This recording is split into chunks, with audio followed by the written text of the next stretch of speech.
बिस्मिल्लाहिर्रहमानिर्रहीम। अस्सलाम वालेकुम। मैं हूं जलील खान कुलाची। आप देख रहे हैं मेरा यूट्यूब चैनल। सानिया बलूचिस्तान के हवाले से गुफ्तगू करेंगे। कुछ इंतहाई अहम तरीन डेवलपमेंट सामने आई है, वो आपके सामने रखनी है।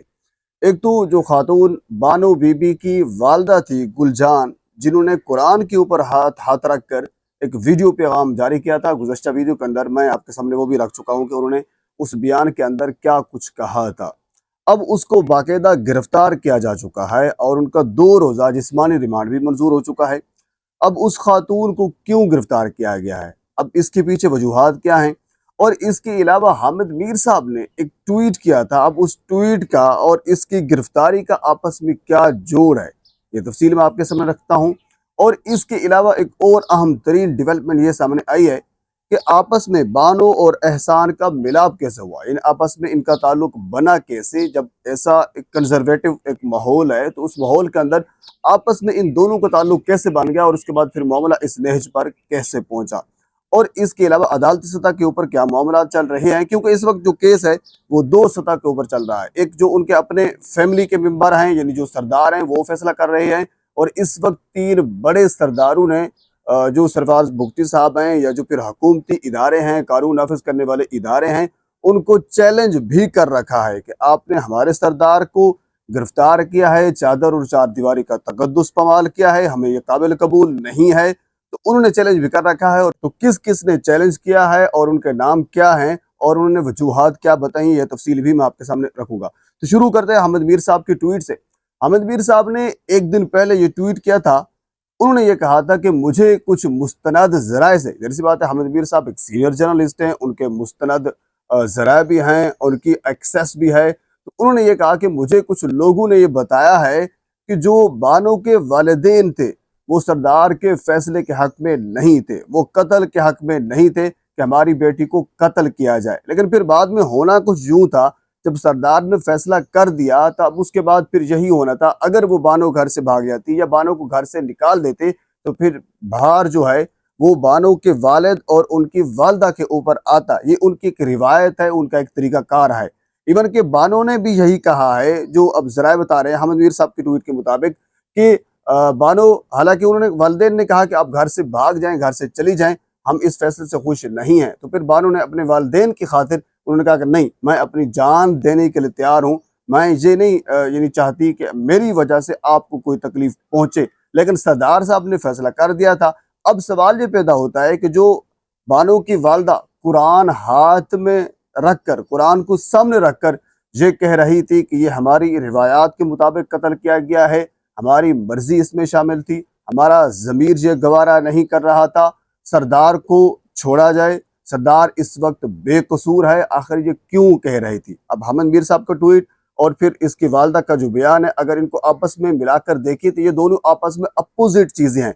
वाज़ेह तौर पर लग रहा है कि बानो की वालदा के ऊपर यानी गुलजान के ऊपर तशद्दुद किया गया, उनके ऊपर प्रेशर था कि आपने इस किस्म का कुरान सामने रखकर वीडियो बयान जारी करना है कि सरदार बेकसूर है। क्योंकि सरदार को इस वक्त जो जराए बता रहे हैं वो तमाम तर यानी तमाम अतराफ से, चारों तरफ से ये कोशिश की जा रही है कि सरदार को किसी तरीके से बचाया जाए। हालांकि कुछ ज़रात ये भी तस्दीक कर रहे हैं कि सरफार बुगटी साहब खुद भी सरदार हैं कबीले के, तो उनके ऊपर भी एक प्रेशर है कि आप हमारी जो बलोची रिवायात हैं उनके अंदर जो हुकूमती लोग हैं उनके अंदर मुदाखलत कर रहे हैं।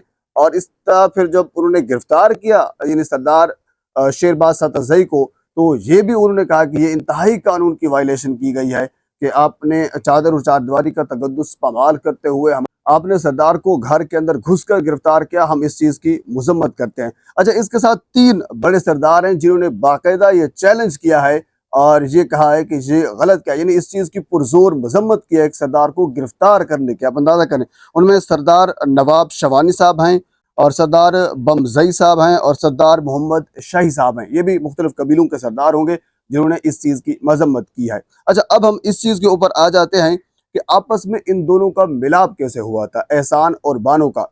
वैसे अगर देखा जाए तो बानो का वालिद भी एक कबीले का सरदार है, वो भी कोई छोटे मोटे घर से ताल्लुक नहीं रखती थी।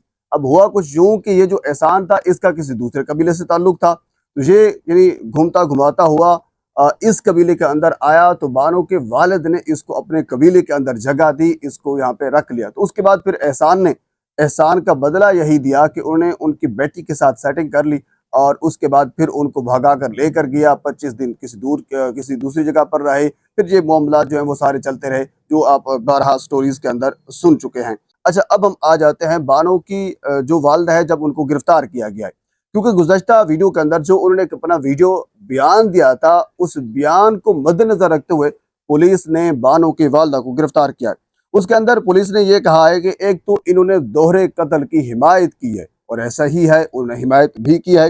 دوسرا یہ کہا ہے کہ جو وہاں پہ فیل ہوا، اس فیل کو سپورٹ کیا گیا ہے، یعنی جو کام ہوا تھا اس کام کو ڈیمورلائز کرنے کی بجائے، اس کو ڈینے کرنے کی بجائے، اس کو باقاعدہ سپورٹ کیا گیا ہے۔ یہ کہا گیا ہے کہ یہ کام درست کیا گیا ہے، اور اسی طرح پھر وہ افراد جو اس دورے قتل کے اندر ملوث تھے، جو وہاں پہ موجود تھے، ان تمام تر کو بھی سپورٹ کیا گیا ہے، اور اسی طرح یہ خاتون انصاف کے عمل کے اوپر اثر انداز ہونے کی کوشش کر رہی ہے۔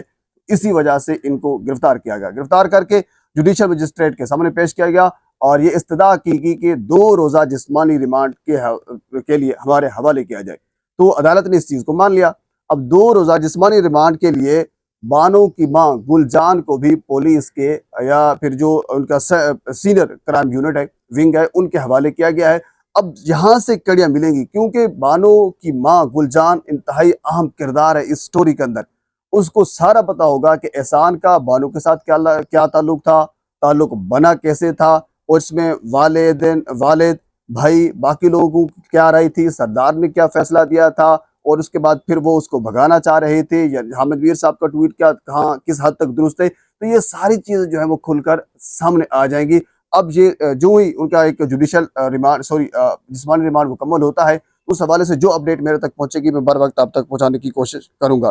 اچھا، اس کے ساتھ اگلی چیز میں آپ کے سامنے یہ رکھ دیتا ہوں، بہت سے لوگ یہ بھی پوچھ رہے تھے کہ جو لوگ فائرنگ کر رہے تھے، ان میں سے جو فائر کر رہا تھا وہ بھائی ایک تو تھا، کیا بیٹا بھی بانو کا اس یعنی واردات کے اندر تھا؟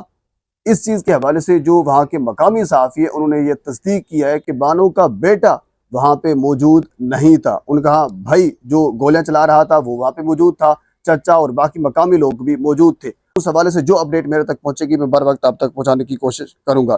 اچھا، اس کے ساتھ اگلی چیز میں آپ کے سامنے یہ رکھ دیتا ہوں، بہت سے لوگ یہ بھی پوچھ رہے تھے کہ جو لوگ فائرنگ کر رہے تھے، ان میں سے جو فائر کر رہا تھا وہ بھائی ایک تو تھا، کیا بیٹا بھی بانو کا اس یعنی واردات کے اندر تھا؟ اس چیز کے حوالے سے جو وہاں کے مقامی صحافی ہیں، انہوں نے یہ تصدیق کیا ہے کہ بانو کا بیٹا وہاں پہ موجود نہیں تھا۔ ان کا بھائی جو گولیاں چلا رہا تھا وہ وہاں پہ موجود تھا، چچا اور باقی مقامی لوگ بھی موجود تھے۔